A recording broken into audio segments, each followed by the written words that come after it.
Now, you can always count on white nationalist Tucker Carlson to weigh in on this, speaking for the white nationalists in America. And this was the foolishness, I'm going to play in a second, that was stated last night on his show. But y'all need to understand, again, who he's speaking to. Listen to this. Thinks about is radical social change. And this week, she got an assist from the United States Congress. Starting this Saturday, our country is getting a new Independence Day to supplant the old one, which people like Lori Lightfoot complained was racist. Not a single member of either party in the Senate opposed it. Republicans, in fact, co-sponsored the resolution. Happy that my bill to recognize Juneteenth as a national holiday just passed the Senate, wrote John Cornyn, a supposedly conservative senator from Texas. Lori Lightfoot is thrilled by this. Unlike John Cornyn, Lori Lightfoot understands the power of symbols. They're immensely important. That's why we have them. For Flag Day on Monday, a holiday designed to honor the American flag, speaking of symbols, Lori Lightfoot is flying something instead called the Pan-African flag. You're seeing a shot of it on your screen right now. It's now up in City Hall in Chicago. That and the Juneteenth flag. Watch. What she thinks about is radical social change. And this week, she got an assist from the United States Congress. Oh, poor Tucker. Really? Are your feelings hurt? Are you a little upset that the truth is now being told? See, when you hear the white nationalists proclaim that on this day, this was to declare, is to replace. No, it wasn't to replace. What it was, Tucker, was to actually speak truth. I know it's a little hard for you to understand. But what you have to understand is that what we're dealing with is people of African descent did not celebrate Independence Day on July 4th, 1776, because we were not free. We were not free from Great Britain.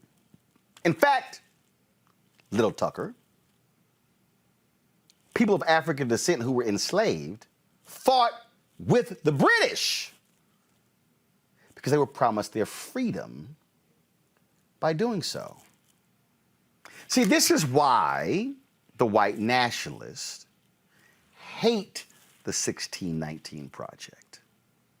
This is why white nationalist TV Fox News employs a Tucker Carlson. This is why they hate what happened today. Because see, now all of their efforts, all of their fighting to keep their white children from being taught actual American history, it's going to be a little hard now to do that, with Juneteenth now being a national holiday. I know there are a lot of people out there who have been, we didn't want this, we want, but let me be real clear. I want the George Floyd Justice Act. I want to end voter suppression. I want all of those things, but I wanted this too. Because see, now there's no escaping Juneteenth in the reality. Now, you heard Vice President Kamala Harris there speak. I wish her staff had actually listened to Karl Mack when he talked about the history as well, because the slaves actually were not necessarily freed in the Confederacy with Emancipation Proclamation. So we quibble over some of those details.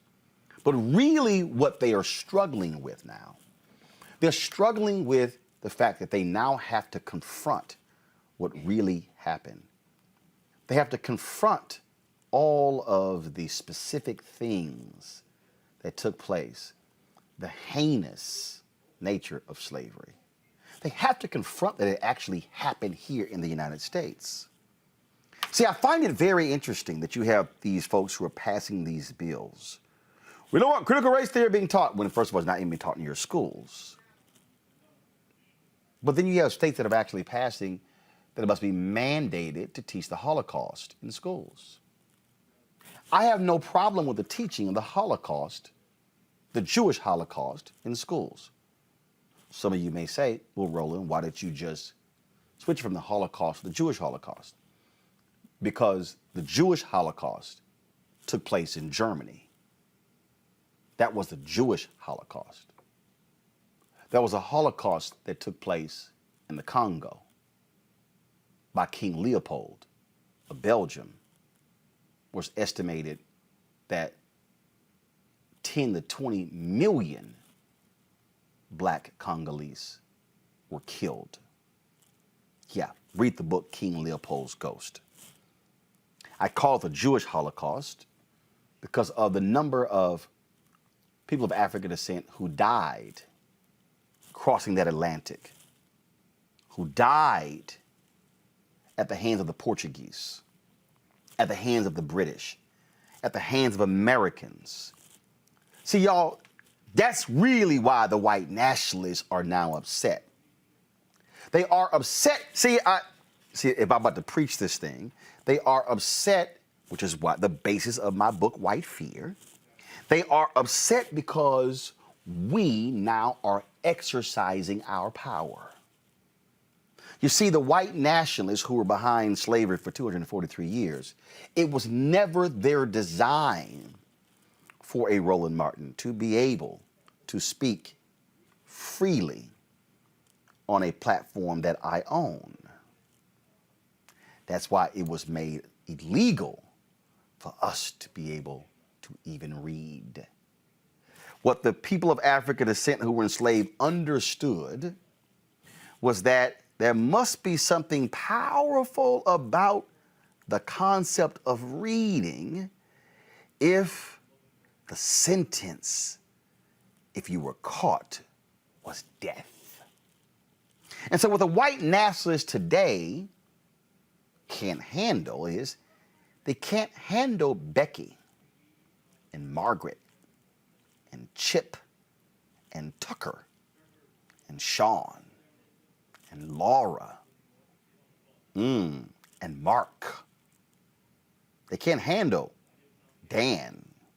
They can't handle any of them now having to be exposed to the truth about our history. Folks, back to our Roland Martin Unfiltered video in just one moment.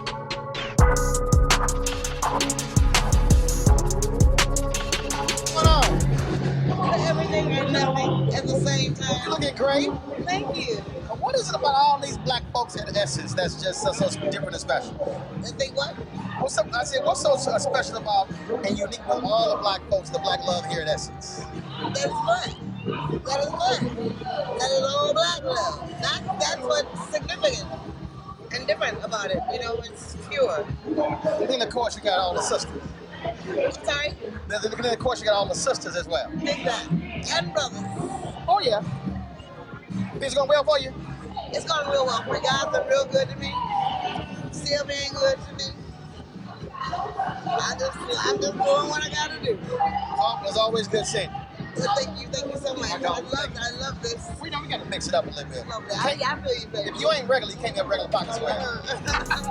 All right, folks, each and every single day here on Roland Martin Unfiltered, we're going to feature that Essence Festival Coca-Cola throwback moment leading up to, of course, this year's 2021 virtual Essence Festival. Because of COVID, they're not having the big gathering in New Orleans, but they will be virtual. And so on June 26th and June 27th, two weekends, June 26th, June 27th, July 3rd, July 4th. Essence Festival will be virtual.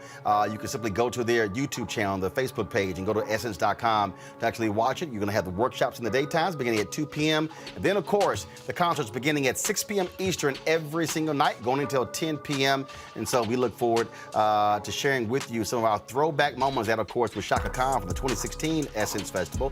So we've got some great stuff dipping into my archives to show you. And we're going to do that every single day right here on Roland Martin Unfiltered. And we're going to be sharing photos on my social media. So go to Instagram, go to Facebook and Twitter, Snapchat. You'll be able to see those throwback moments as well. And so we're going to also, we're going to give you guys an email to share some of your Essence Festival throwback photos and video that we're going to be sharing with the audience. And we certainly look forward to doing that.